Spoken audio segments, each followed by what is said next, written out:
Bismillahirrahmanirrahim. Assalamualaikum warahmatullahi wabarakatuh. Alhamdulillahi wa kafa. Wassalatu wassalamu ala rasulil mustafa wa ala alihi wa sahbihi wa man ihtada. Amma ba'du. Alhamdulillahirabbil alamin. Pada hari ini kita masih diberikan berbagai nikmat ya kepada kita dari Allah Subhanahu wa taala sehingga kita bisa melanjutkan perkuliahan pada hari ini. Anak-anakku sekalian, mahasiswa Fakultas Syariah dan Hukum Universitas Islam Negeri Sunan Gunung Jati Bandung, pada pertemuan kali ini materi yang akan kita bahas adalah tentang berpikir kreatif. Apa itu berpikir kreatif? Ya, yang akan kita bahas mengenai berpikir kreatif itu bagaimana seseorang itu bisa menghasilkan sesuatu yang berbeda, sesuatu yang memang yang belum ada sebelumnya, atau memang pengembangan dari sesuatu yang memang sudah ada dari sebelumnya. Oke, adapun tujuan dari pembelajaran kita hari ini yaitu yang pertama adalah mengenalkan kreativitas sebagai modal penting seorang wirausahawan. Nah, di sini diharapkan kalian sebagai mahasiswa itu dapat memahami bahwa kreativitas itu adalah modal yang sangat penting, tidak hanya untuk wirausahawan, tetapi kalian sebagai mahasiswa untuk bisa survive di dalam kehidupan ini perlu menerapkan apa yang namanya kreativitas. Kemudian yang berikutnya adalah menjelaskan hambatan berpikir kreatif yang dapat menghambat progres sebuah usaha. Jadi yang akan kita pelajari mengenai apa saja sih yang menghambat seseorang ya dalam berpikir secara kreatif. Diharapkan ya setelah kalian mengetahui hambatan-hambatannya, kalian bisa minimal meminimalisir dari hambatan-hambatan yang tentang berpikir kreatif ini. Oke, yang berikutnya adalah mengenalkan cara mengukur potensi kreatif dari seseorang. Nah, yang berikutnya mengenalkan cara kreativitas, cara meningkatkan kreativitas dan membebaskan diri dari belenggu. Nah, dari belenggu apa? Di sini belenggu itu bisa dalam dua pengertian. Bisa belenggu dari dalam diri sendiri, kemudian belenggu yang muncul dari luar, ya. Nah, perlu saya tambahkan juga sebagai informasi kenapa saya menerapkan ada gambar maskernya ya, seseorang memakai masker. Ini sebagai tambahan juga pengingat untuk kita semua, saya termasuk kalian, bahwa kita masih dalam kondisi pandemi. Mudah-mudahan protokol kesehatannya itu masih tetap dilaksanakan ya. Oke, kita langsung saja masuk ke materi pembelajaran kita mengenai hambatan-hambatan kreativitas. James Adam ya, ini dalam bukunya Conceptual Blockbusting menjelaskan beberapa hambatan yang muncul di dalam kreativitas ya. Jadi sebetulnya seseorang itu punya potensi yang sangat besar. Semua manusia itu diciptakan mempunyai potensinya masing-masing. Nah, lantas kenapa di dalam pelaksanaannya manusia itu di dalam kehidupan ini ada manusia yang sukses, ada yang manusia yang biasa-biasa saja, atau bahkan manusia yang benar-benar tidak sukses ya. Maksudnya di sini jauh dari minimal harapan lah, angka minimal kehidupannya, standarnya seperti apa. Nah, di sini Adam ini menjelaskan kreativitas ini akan terhambat dengan beberapa konsep ya. Yang pertama adalah ada perseptual atau persepsi, kemudian ada emosional, kemudian ada imagination, ada cultural, ada ekspresif, ada intelektual, dan ada environmental ya. Oke, kita akan coba membahas beberapa poin dari hambatan kreativitas ini. Yang pertama adalah hambatan persepsi. Nah, hambatan persepsi itu muncul akibat dari pola pikir yang memang muncul dari dalam diri sendiri. Ya, persepsi tentang sesuatu itu akan mempengaruhi terhadap apa yang akan dilakukan, keputusan apa yang akan diambil oleh seseorang. Nah, hambatan persepsi ini yang pertama itu adalah membatasi penyelesaian problem dengan asumsi yang tidak perlu. Jadi dalam hal ini, orang yang memang persepsinya terhadap sesuatu itu sempit, pola pikirnya itu akan membuat blok sendiri, ya, dengan asumsi-asumsi yang tidak perlu. Maksudnya di sini ketika menyelesaikan masalah, kemudian dia akan tiba-tiba pusing, kemudian bingung bagaimana cara menyelesaikannya. Ya, kadang-kadang banyak asumsi yang muncul dari dalam diri sendiri yang memang secara tidak sadar itu malah membatasi dari kreativitas itu sendiri. Kemudian yang berikutnya adalah stereotyping atau berpikir konvensional. Apa itu berpikir konvensional, ya, atau stereotyping ini? Pola pikir yang memang masih kedulu-duluan, atau maksudnya ini masih jadul. Nah, pola pikir yang memang masih jadul itu akan menghambat kreativitas. Bayangkan kalau misalkan sesuatu yang ada di zaman sekarang itu tidak menerapkan kreativitas, apa yang akan terjadi? Mungkin bisa saja ya kendaraan, kita ambil contoh kendaraan. Kendaraan yang ada sekarang itu muncul dari adanya kreativitas-kreativitas manusia. Bayangkan kalau misalkan tidak ada kreativitas, ya, masih berpikir konvensional bahwa yang namanya perpindahan penduduk, ya, atau perpindahan seseorang itu masih menggunakan hewan. Itu pasti kondisinya akan mungkin kalian nggak bisa bayangkan kalian kemana-mana masih menggunakan hewan, ya. Oke, yang berikutnya terlalu banyak informasi. Nah, kreativitas akan terhambat juga jika terlalu banyak informasi yang diperoleh. Artinya gini, kadang-kadang manusia itu perlu informasi yang banyak, tetapi ada kadarnya. Banyak di sini artinya cukup, sehingga seseorang itu bisa mengambil kesimpulan, ya, mengambil keputusan dari berbagai alternatif. Bayangkan kalau misalkan terlalu banyak informasi yang diperoleh, dia akan bingung sendiri sehingga eh, untuk pengambilan keputusannya itu akan terhambat, ya.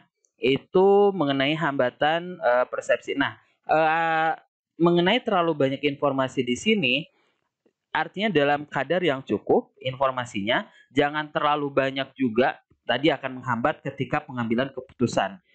Terlalu banyak mikir, misalkan untuk membuat usaha, terlalu banyak mikir, nggak punya modal, kemudian nggak punya relasi, kemudian nggak bisa apa-apa. Nah, itu akan menghambat dirinya sendiri. Kemudian sedikit informasi juga, ya, sedikit informasi yang diperoleh oleh seseorang itu akan menghambat juga. Artinya misalkan informasi di luar itu ada, misalkan kalau diangkakan mulai dari informasi 1 sampai 20. Nah, seseorang misalkan hanya memperoleh informasinya 1 sampai 5. Jadi hanya 5 saja. Harusnya dia informasinya ada 10, kemudian dia hanya mampu punya 5. Nah, sisanya itu masih banyak kan informasi yang harusnya diperoleh, tapi dia tidak memperolehnya atau tidak berusaha untuk mencarinya. Nah, itu akan menghambat juga kreativitas dari seseorang, ya. Misalkan contohnya orang-orang itu sekarang sudah beralih dari yang namanya penjualan secara tatap muka atau offline, ya. Pergi ke pasar kemudian berbelanja seperti biasa, kemudian sekarang sudah mulai dilakukan penjualan secara online. Artinya tidak perlu berangkat pun, ya, tidak perlu berangkat ke pasar, barang akan datang sendiri ke rumah. Nah, kalau misalkan kondisinya seperti itu, misalkan orang masih tetap mempertahankan saya jualan harus offline, ya, atau harus ada tokonya kelihatan, sementara yang lain sudah menggunakan teknologi, nah dia akan ketinggalan jauh dari yang lainnya, ya. Apalagi di masa sekarang sedang ada pandemi, kemudian dia masih mempertahankan persepsinya, ya, maka hal itu akan sedikitnya mengurangi dari pendapatan dia. Oke, yang berikutnya kita lihat mengenai perspektif ini. Kadang-kadang orang itu melihat sesuatu dari sisi yang berbeda. Kalian lihat gambar ini, kalau kalian perhatikan secara seksama, ya, ada dua gambar yang bisa dilihat. Nih kalian nggak tahu termasuk yang mana, melihat sisi dari gambar ini. Apakah pertama melihat seorang wanita muda, ya, atau satu lagi kalian melihat wanita yang tua. Nah, eh, yang mana yang benar atau yang mana yang salah, saya tidak mengatakan yang benar atau yang salah. Ya, kalian boleh memilih yang mana saja. Tapi saya menjelaskan tentang perspektifnya. Jadi dalam menghadapi satu masalah itu bisa berbagai perspektif yang muncul, bisa berbagai sudut pandang terhadap masalah tersebut. Bisa saja adanya satu masalah itu akan menjadi beban untuk dia atau malah menjadi ini tantangan nih untuk saya misalkan. Nah, itu termasuk ke dalam perspektif. Kita lihat lagi gambar yang berikutnya. Nah, ini ada satu gambar ya mengenai ada warna merah, kemudian ada warna biru. Kalau kalian lihat, nah kira-kira yang depannya yang mana? Kalian boleh mengatakan, oh saya lihat yang depannya itu adalah yang warna biru. Sementara temennya misalkan melihatnya yang depan itu adalah yang warna merah. Nah, mana yang benar? Tidak ada yang benar, tidak ada yang salah ya. Bisa jadi kalau misalkan kalian melihatnya fokusnya ke warna biru, bisa jadi warna biru itu adalah yang depannya. Tapi kalau kalian fokus ke warna merah, nah kalian bisa jadi menganggap bahwa biru yang belakangnya, kemudian merah adalah yang depannya. Sekali lagi ini adalah perspektif, ya, tidak ada yang benar, tidak ada yang salah. Kita lihat contoh yang lain. Nah, ini ada angka, angka di sini ya kalau kalian lihat itu mungkin karena memang dilihat dari dua persepsi ya. Yang satu mengatakan 6, yang satu mengatakan angka 9. Nah, siapa yang benar? Sekali lagi di sini tidak ada yang benar, tidak ada yang salah juga. Jadi perspektif tergantung dari sudut pandang masing-masing. Ini ada gambar terakhir, kita lihat. Ini satu orang mengatakan jumlahnya 4 ya. Satu lagi mengatakan bahwa ini adalah jumlahnya 3. Nah, mana yang benar atau mana yang salah?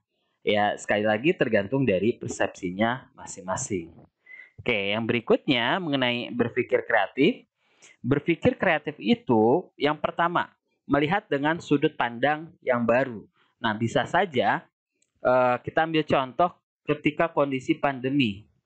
Untuk sebagian besar, ya, sebagian besar orang yang terbiasa dengan kehidupan yang maksudnya normal, ya, tidak pernah terjadi hambatan. Ketika terjadi wabah seperti sekarang ini, mengatakan bahwa ini adalah musibah, musibah yang sangat besar sehingga akan merugikan dirinya.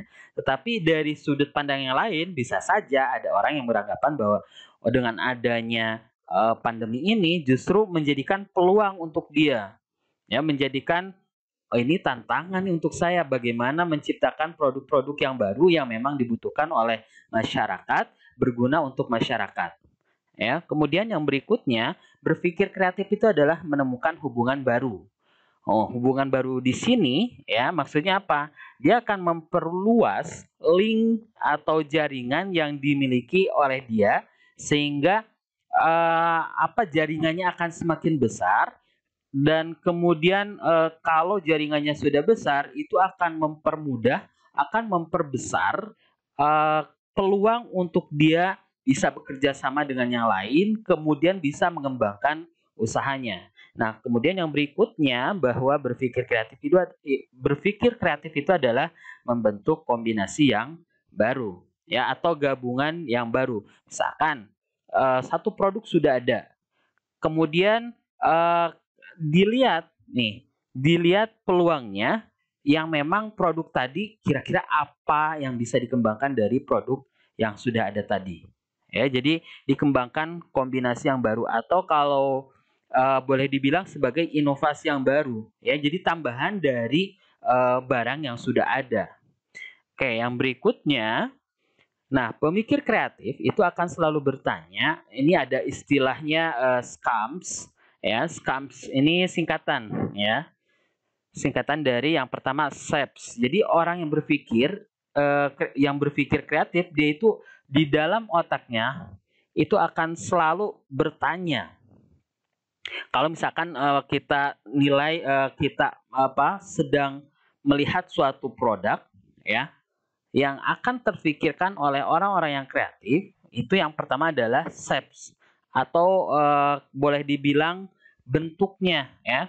Bentuknya seperti apa dari produk itu. Kemudian warnanya seperti apa? Kalau misalkan eh contoh lah buah semangka, kalau biasanya yang namanya buah semangka dibuka itu warnanya merah. Tetapi orang yang kreatif kira-kira warna apa lagi nih yang bisa dikembangkan dari warna merah ya.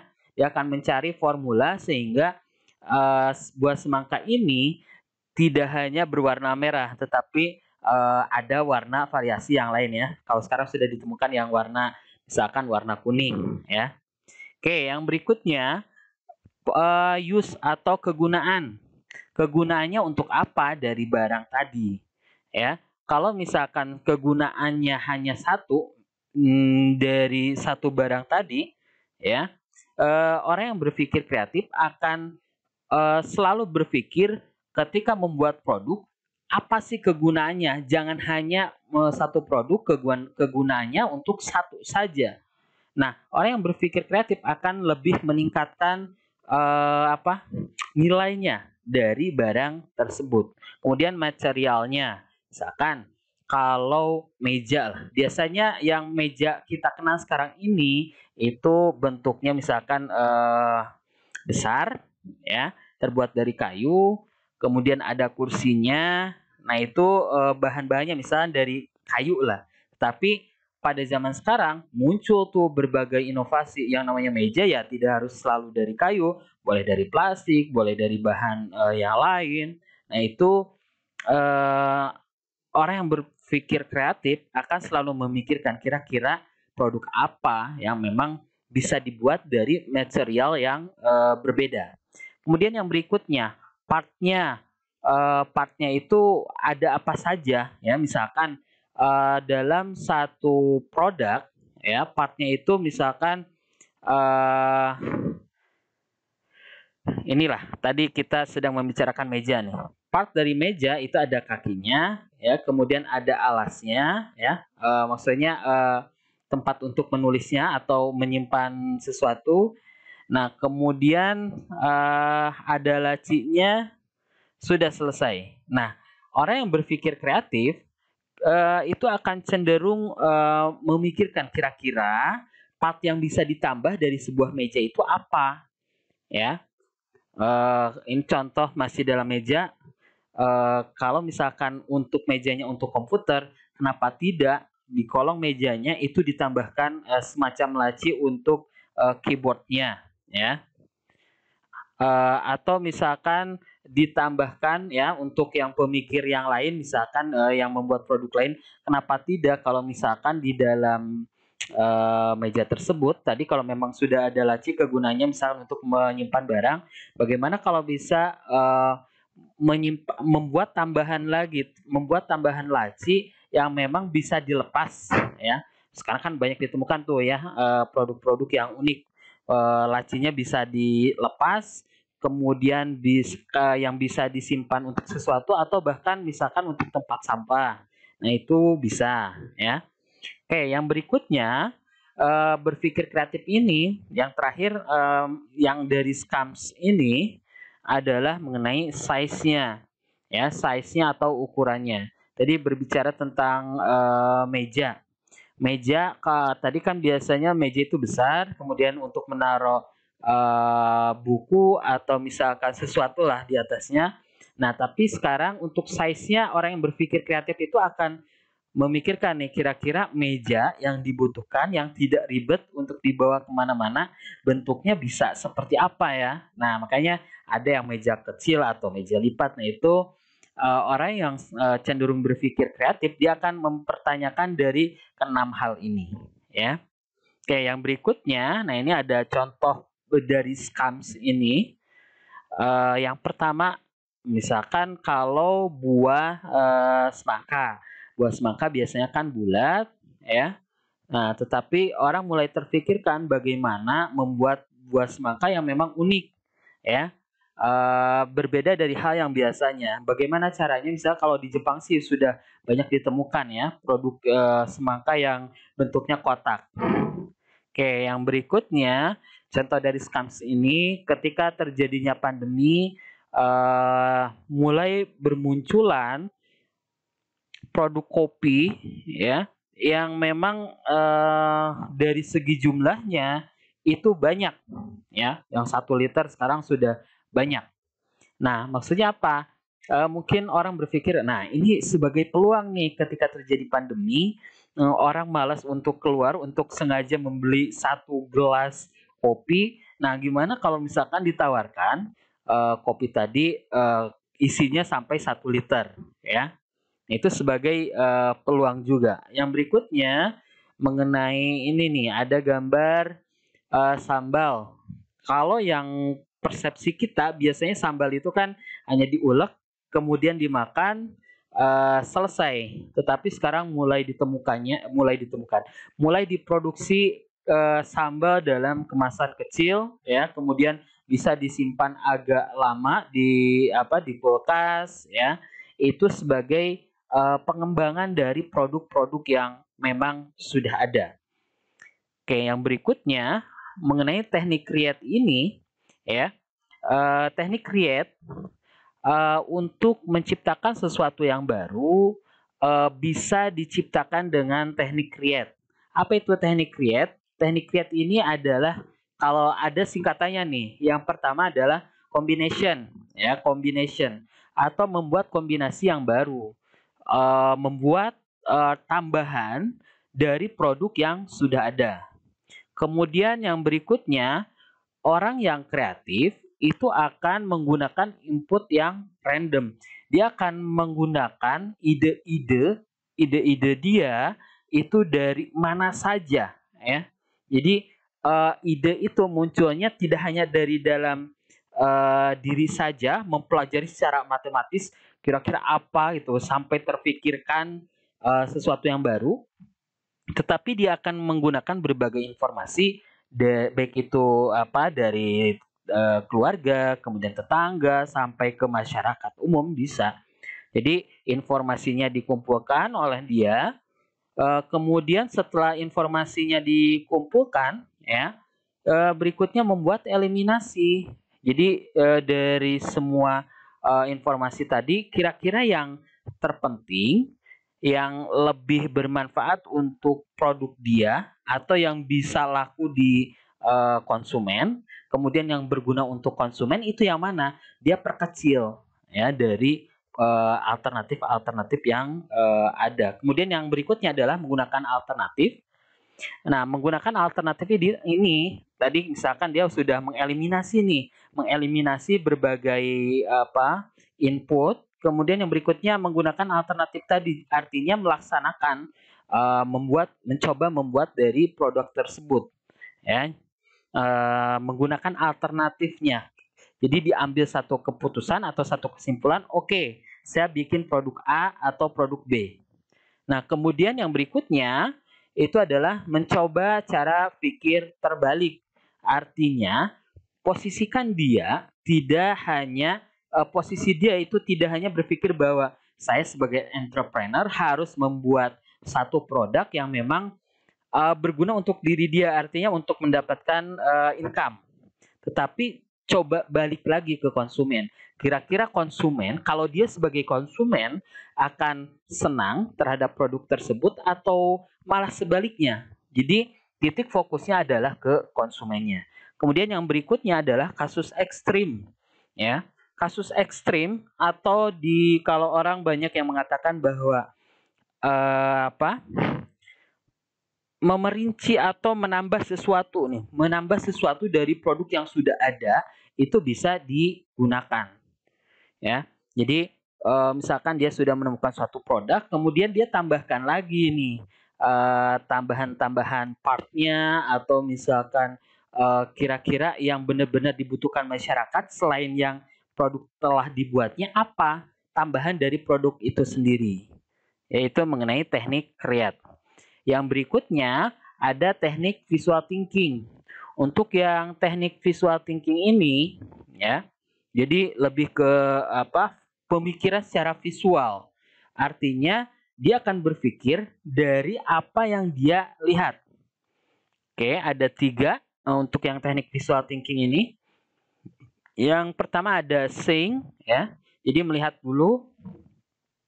Kemudian yang berikutnya adalah imagining, ya. Imagining ini menghayal dulu, ya, dari apa yang sudah dia buat, apa yang dari yang dia sudah lihat, kemudian dia menghayal kira-kira produk apa lagi yang memang dibutuhkan untuk konsumen. Nah, yang berikutnya itu adalah drawing. Artinya menggambarkan dari beberapa produk tadi, ya, dari yang sudah diamati, dia gambarkan, kemudian dia laksanakan. Oke, kalau di dalam bahasa Indonesia mungkin kalian lebih maksudnya kalian sering mengenal yang namanya ATM, amati, tiru, modifikasi. Jadi ini alternatif untuk membuat suatu produk, ya. Kalau memang sudah kalian sudah agak mentok, kalian perhatikan dulu, amati dulu dari suatu produk tadi. Kalau memang sudah mengamati, boleh meniru.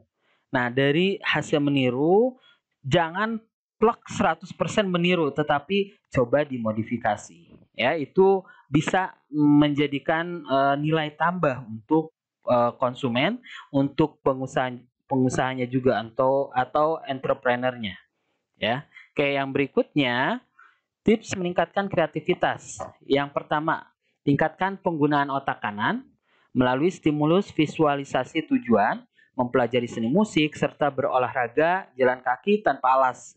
Nah, ini kalau untuk meningkatkan kreativitas, ya tadi mencoba menstimulus visualisasi tujuan, mempelajari seni musik. Artinya gini, kalau misalkan kalian cenderung orang yang memang lebih sering menggunakan otak kiri, cobalah, ya, menggunakan otak kanannya, stimulus. Nah, dengan melalui apa? Dengan tadi mempelajari seni musik, ya. Kadang-kadang ide muncul itu di bawah alam sadar, artinya secara nggak dipikirkan secara terus-menerus mengenai ide tadi, tetapi ketika santai, kemudian ketika rileks badannya, rileks pikirannya, bisa saja ide itu akan muncul, ya.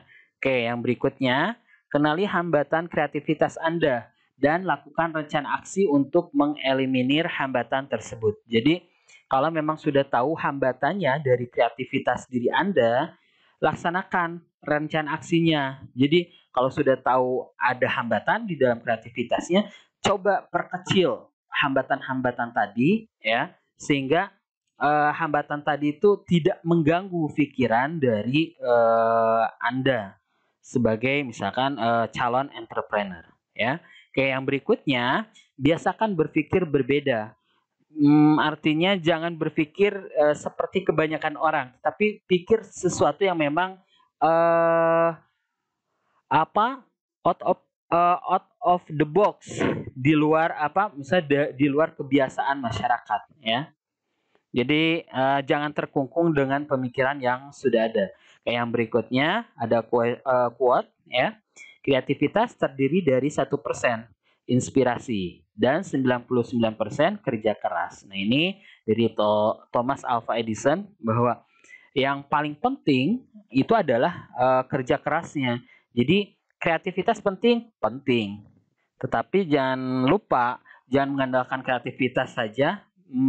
Saya akan menciptakan suatu produk, oh bla bla bla, tetapi tidak ada aksi nyatanya, tidak ada wujud nyata untuk mengerjakan dari pemikiran Anda. Nah, itu akan apa, kurang bagus. Artinya yang paling penting itu adalah pekerja kerasnya, ya. Oke, mungkin itu saja untuk pertemuan kita hari ini, ya. Terima kasih atas perhatian Anda.